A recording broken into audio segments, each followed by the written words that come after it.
Well, by the same token, you don't have to force yourself or motivate yourself to think negatively, to be depressed, to hate somebody, to want revenge, to want to get back at somebody, to beat yourself up over the head, to feel loaded with guilt. You don't have to make any effort to do that. Your mind is on automatic. It will do that by itself.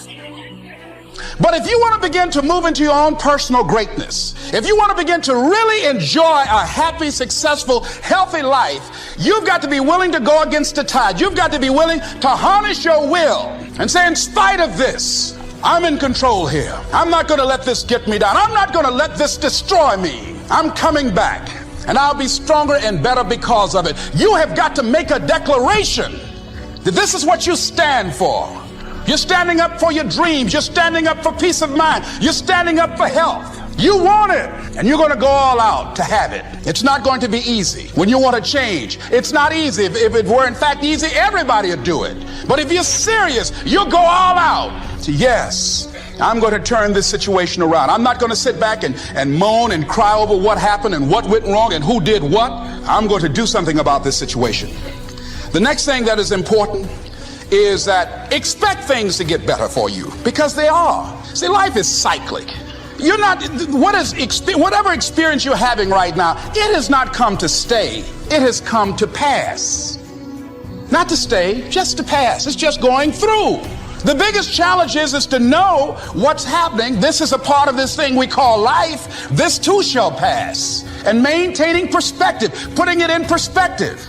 Discipline is like a set of magic keys that unlocks all the doors of wealth, happiness, sophistication, culture, high self-esteem, pride, joy, accomplishment, satisfaction, and success. The first key to discipline is awareness of the need for and the value of discipline, and especially the discipline to make the changes. What will it take? What must I do? And what must I become to get all I want from my life? The second key is the willingness. More than that, the eagerness to maintain your new discipline deliberately, wisely, consistently. And the third key to discipline is the commitment to master the circumstances of your daily life, to see and harness the opportunities to make something of the sun and the rain, the good as well as what comes in the guise of misfortune. Discipline does many things, but most important of all is what it does for you. It makes you feel better about yourself. Even the smallest discipline can have an incredible effect on your attitude. And the good feeling you get, that surging feeling of self-worth that comes from starting a new discipline, is almost as good as the feeling that comes from the accomplishment of the discipline. Second, a new discipline immediately alters your life direction. You don't change destinations immediately. That is yet to come. But you can change direction immediately. And direction is very important. Third, discipline cooperates with nature. Everything strives. It is a common life function. How tall will a tree grow? As tall as it can. Everything strives to become all it can possibly be. And that striving to become is what discipline is all about. Disciplining ourselves to fulfill our natural potential to become all that we can be. And finally, discipline attracts opportunity. Opportunity is always looking for ambition and skill in action.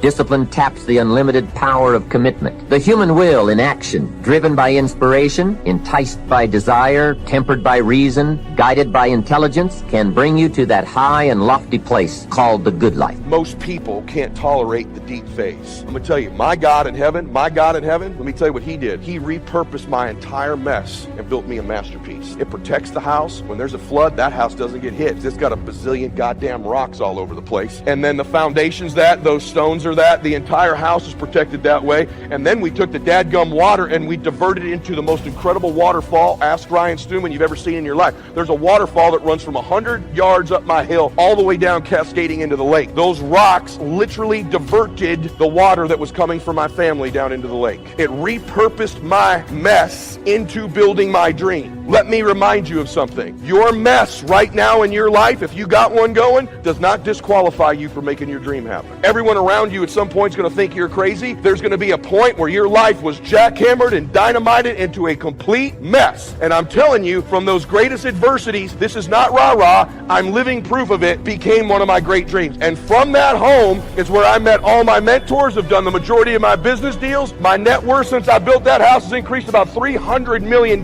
from that mess, right? I tell you that I tell you that because that's going to happen for you. You got to be able to bend time. Man, do you hear me on this? There's a few things I know in my life, and I know what I'm telling you is right. Now, you better be able to do all the things you don't want to do as long as you can, so you can do all the things you want to do. You got to do all the things you don't want to do as fast as you can, so you can do all the things you want to do for as long as you can. Because you got 8 years left. Time's clicking. My life changed on time when I was 30 years old.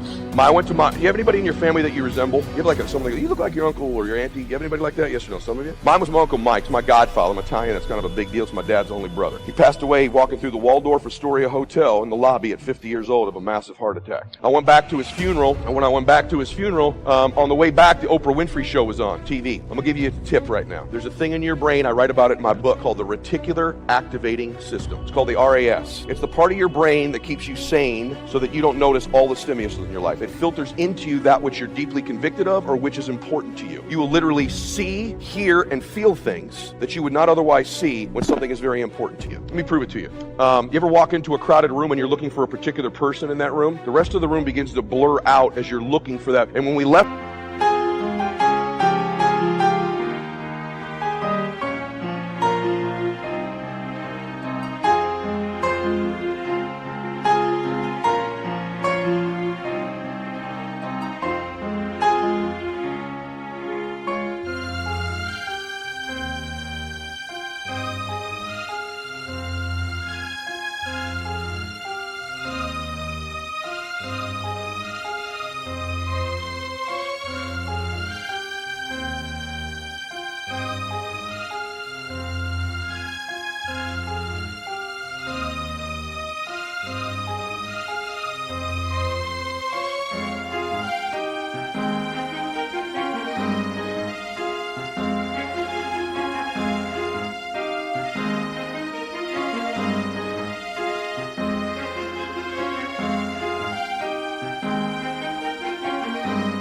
that room, if I said you were looking for Sarah, there were 40 people in there. When you leave, I said, who were the other 25 people in that room? You have no cognition whatsoever who the other people were in the room, because what was important to you was Sarah. How many of you ever bought a new car before? You bought a red Acura. All of a sudden, you got that red Acura. Isn't it interesting? You see red Acuras all over the damn road. Same lane, 3 lanes over, going the wrong direction. You're like, man, everyone's got damn red Acuras. No, they were always there, but they were filtered out because they were not in your importance. If you're going to win, hear all this crap about the secret. There's some validity to it, but here's the truth. There's a reason in your brain that this is all true. It's called the reticular activating system. And if you learn to get super obsessed, your obsessions become your possessions. That's not a meme, that is a fact.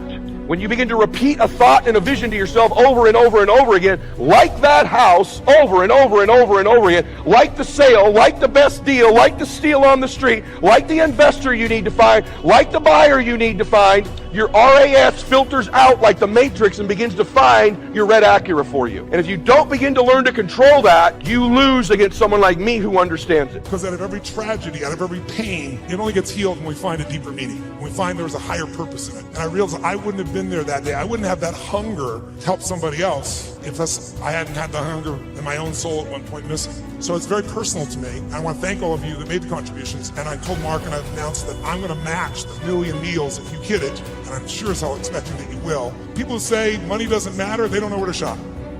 Because there's some experiences you can buy that are extraordinary. Who's got some experiences, some trips, some things you've done with family or friends that will live with you for years? Who knows what I'm talking about here, right? Those things, that money can be a really valuable tool there. If you can find enough add value and have money and do those experiences, how cool. I'll tell you what else money research shows will do. People always say money doesn't matter once you get to a certain level. No, it matters. You can spend $5 a month and have more emotional juice, and it can be measured all the way down into your saliva by hormonal changes. You want to use money, not let money use you. But here's the problem.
chef in a smorgasbord when I was much younger and used to cook. And working in a restaurant is an interesting thing because the church, in essence, is a restaurant. It is a restaurant. And let me tell you something. When you go to a restaurant, we choose restaurants, yes, because the food is good, but half of the reason we pick the restaurant is because of the ambiance, the atmosphere. Whether it be a casual atmosphere that you really, really enjoy, or I tend to like pristine atmospheres with white tablecloths and elegance and excellence and crystal and china and all the stuff I didn't get growing up. I'm still restoring that to the cankerworms, and glory to God. Thank you, Jesus. I'm still eating steaks today because when my father ate steaks, we ate hamburger with gravy on it. And I'm still getting even. I just eat a steak and say, see, I'm grown. That's how I got this big, being grown. Bless God. But the church is a lot like a restaurant. When you go to a restaurant, everything out front is real nice and the music is playing and the violin, and so the singer is singing over in the corner, and you got the white tablecloth, and you got the crystal goblets and the china, and everybody's putting their, isn't that something about putting a napkin in your lap? That's when you know you really have arrived. When the service is so good that somebody just comes up and just puts a napkin all in you. First time they did that, I thought they was getting fresh, I thought, now, of course I've been on the road a while, but anyway, let me get past that. And so you're having this, maybe I should have stopped it tonight. I don't want to mess you up. But you have this great experience in the restaurant, but that's not how it is in the kitchen.